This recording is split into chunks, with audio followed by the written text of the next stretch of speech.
What's happening, guys? You are here with TheReal PG, and today we're going to be looking at the prize pick slate for the MLB on October the 13th. So, this slate with 2 games is very short, very few picks, very little value. I generally like to live in the wheelhouse of strikeout and pitcher fantasy score, as the variance is minimal in those categories and they are probably the most easily projectable. But today, if I want to give out more than a single pick, I'm going to have to step outside of that comfort zone. First, let's take a look back at yesterday to see how it went. So when I went to bed, Yu Darvish was half point shy of hitting his projection at 27. They brought him back out with 88 pitches in the 6th inning. He faced 2 batters. All he needed to do was get one out, and he could not get that out. So I went to bed very irritated about the loss. Woke up to a stat correction with him getting the win and getting there, and it ends up turning into a beautiful win. So yesterday turned out to be a sweep day after all. Back to where we were at. So pick number 1 today was gonna be Framber Valdez, but I've been monitoring the line for the last 12 hours or so, and it's gone from a minus 170 to the over 5.5 strikeouts, all the way down now currently to a minus 116, and the under is a minus 113. So it's pretty much a straight coin flip, which means tons of money has been coming in on the under 5.5 strikeouts. So that was going to be the first pick I was going to give to you guys. But I'm a little bit hesitant to do so now because, as well as that, the matchup isn't great either, as you'd be looking at a lefty versus Seattle on the road, and they don't come in even at the 20% mark, which is generally the very bottom threshold for where I will take a team against a pitcher, and they come in at 19.6.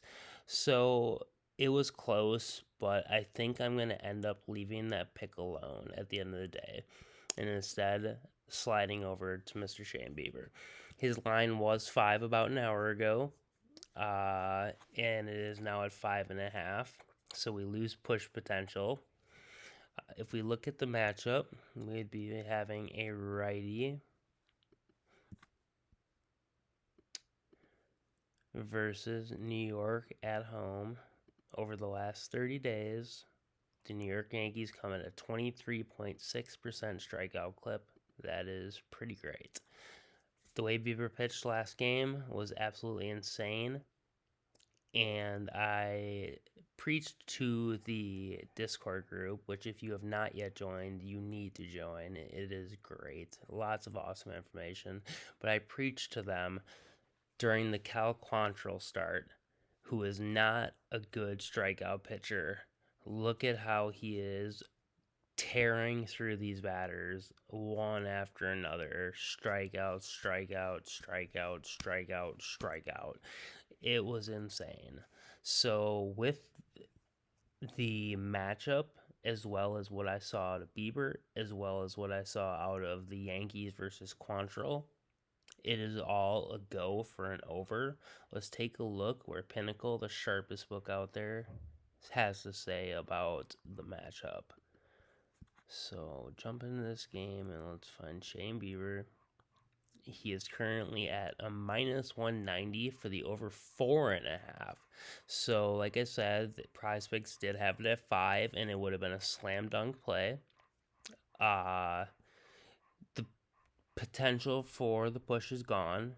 I still think it's a slam dunk play. I think Shane Bieber probably winds up with more than 5.5 strikeouts. But if that's considered and we think he's going to get 6, that's 18 fantasy points right there. You know, on the off chance he only does get 5, you lose, right? So that's 15 fantasy points. Let's look at his pitcher fantasy score. He comes in at 27.5. If we get 5 strikeouts, that's 15. So we need another 12.5 points. So if he can pitch through 4 innings, that's 12. I think we all know Bieber's going to be pitching far past 4 innings. So I believe we should be able to get him through 6 against the Yankees. They're not a team who runs up the pitch count on people. They're not going to be fighting off 10, 11, 12 pitches per hitter, fouling the ball off left and right.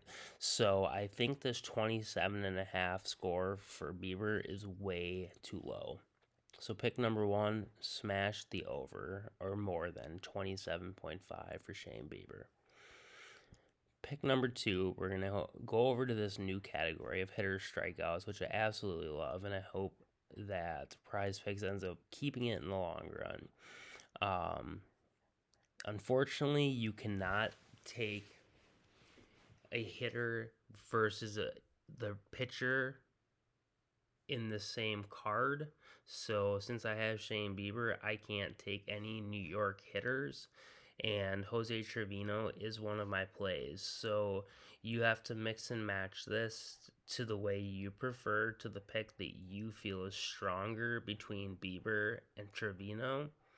So we'll get to him, but my next play that, as far as confidence goes, is going to be Jose Ramirez getting struck out more than 0.5 times.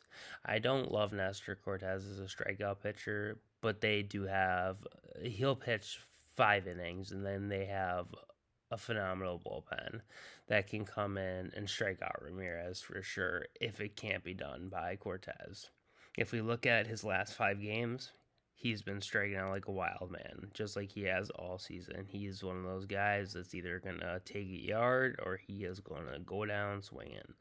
So play number 2 is going to be the over or more than 0.5 projected hitter strikeouts for Jose Ramirez.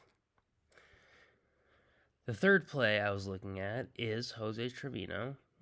Also, over 0.5 strikeouts. He has also been doing a great job of missing the ball lately.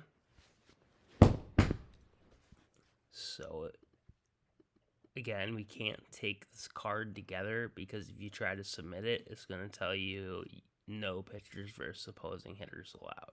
So you got to make your choice between the two. So, but I do want to mention that I do like the over 0.5 versus Trevino. Next, what I was looking at was Alex Bregman and his under. I'm not much of an under bettor, but this is pretty hard to not take an under. But when I was looking at the tool here, the hitter versus pitcher matchup thing, they've only faced each other 3 times, Castillo and Bregman. But out of those 3 at-bats, 2 of them wound up in a strikeout. So that kind of goes against what we're looking to do pretty strongly. But this is also pretty convincing that Bregman has had his eye,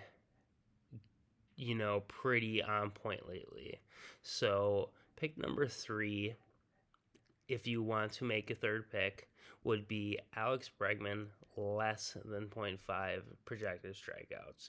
Again, it's not passing all of the checkpoints for me to make a great play, but it is something that I think can definitely get there. And given the past as well as the matchup today and what they're saying with the strikeout count for Castillo being at 5 juice to the under, I don't really believe Bregman is going to be one of those strikeouts. So the last play that I had any interest in taking would be in the live category. And if we come over to the pitches thrown and we look at Nestor Cortez, he's going to be going up against Steven Kwan, Jose Ramirez, and I'm not sure who their number 2 is going to be today. But between Kwan and Ramirez, we can probably get 14 pitches alone. So Nestor does pitch to contact, I feel like. So if they can foul a couple off, we should be able to get Nestor Cortez to go to the over. Again, we can't take this play along with Jose Ramirez because pitcher can't face a batter. It's an unfortunate rule. It's a stupid rule in my opinion. Um, but it is what it is. So there's 5 picks for you right there. The way you want to format it is completely up to you. Whether you want to bet 2, 3 is up to you. Whether there's a pick you want to add and try to make it your own little thing, up to you. But this is what I like.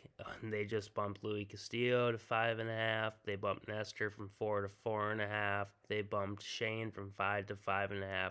The only line that has not been bumped is Fromber, and I believe they might actually drop him down to a 5. If it comes down to a 5, I do have interest in taking that line then to the over if it does get dropped down to 5.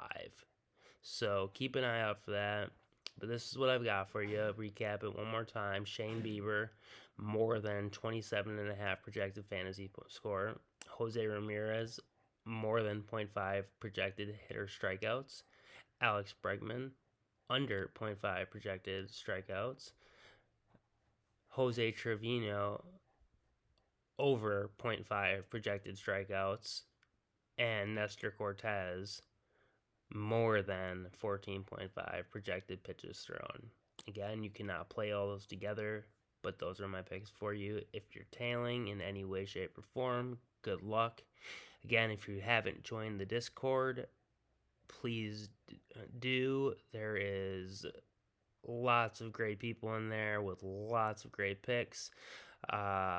It's a community you definitely want to be a part of. So link is in the description, and I will be out with a football video pretty shortly here. So until then, guys, peace out and good luck.